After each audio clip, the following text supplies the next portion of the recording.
de permettre en fait, au client de pouvoir choisir son assurance, qui est un produit très spécifique par rapport aux produits bancaires. Je pense que ça semble évident aujourd'hui, et c'est même surprenant que ça n'ait pas eu lieu quelques années plus tôt. C'est une très bonne initiative et ça aurait permis d'ailleurs d'éviter certains scandales que malheureusement nous, professionnels d'assurance, on fait les frais encore aujourd'hui.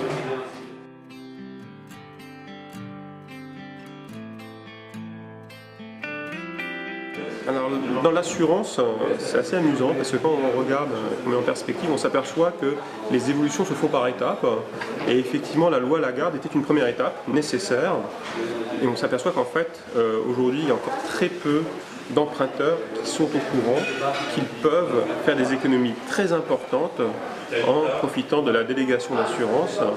Et donc il faut passer à l'étape d'après qui permet d'avoir plus de flexibilité pour les emprunteurs afin de leur permettre de choisir une assurance qui leur convienne, bien évidemment, qui convienne à la banque et qui leur fasse faire de véritables économies.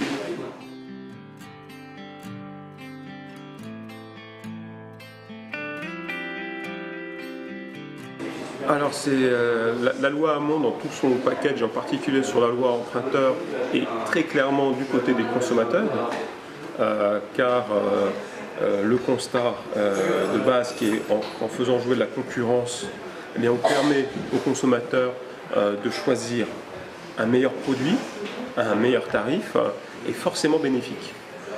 C'est bénéfique donc, dans un premier temps pour les consommateurs et bien évidemment aussi pour les acteurs, car les assureurs et les banquiers vont être de plus en plus du côté du consommateur et donc vont devoir favoriser des innovations. Donc c'est une spirale vertueuse qui est mise en place.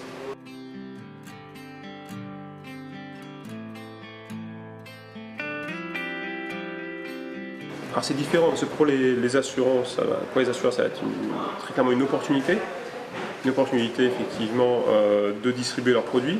Pour les banques, c'est un petit peu ce dont on discutait, c'est-à-dire qu'en fait ça va être une opportunité pour elles pour se réinventer. Car effectivement ce qui était un business qui marchait très très bien, en fait a montré ses limites sous différents angles. Effectivement ça a conduit même dans un certain cas à des abus. Qui sont aujourd'hui pointés du doigt par les associations de consommateurs et des abus qui se chiffrent en milliards d'euros.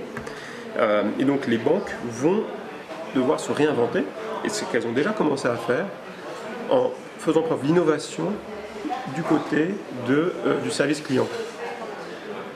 Et donc c'est une raison de plus de jouer clairement la carte du client pour les banques.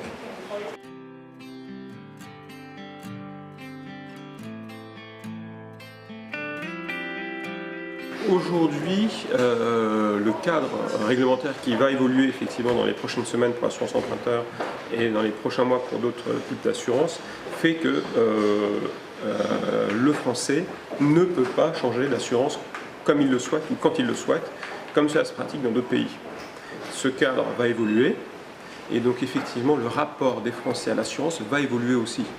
Et on espère, et moi je l'espère en particulier, que les Français vont beaucoup plus s'intéresser à l'assurance, qui est un service extrêmement utile, extrêmement innovant, qui permet, quand on part en voyage, de bénéficier de garanties et de services qu'eux-mêmes ne pourraient pas se payer.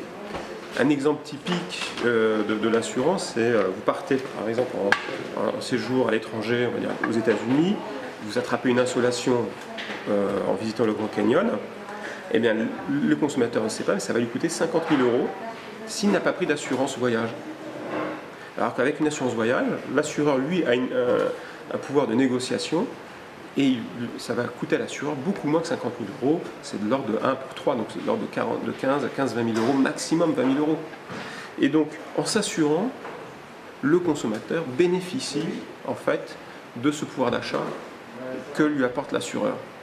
Et donc l'assurance est un service qui est extrêmement utile pour les consommateurs et donc les assureurs ont tout à gagner à ce que les consommateurs s'intéressent à l'assurance.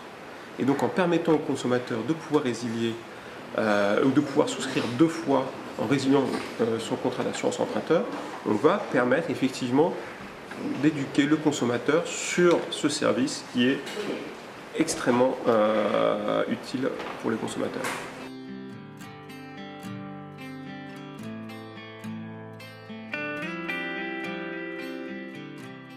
Alors Réassurez-moi, c'est une initiative extrêmement sympathique parce qu'effectivement, c'est une initiative qui vient forcément d'une start-up qui, j'espère, sera dupliquée par d'autres acteurs plus ou moins grands.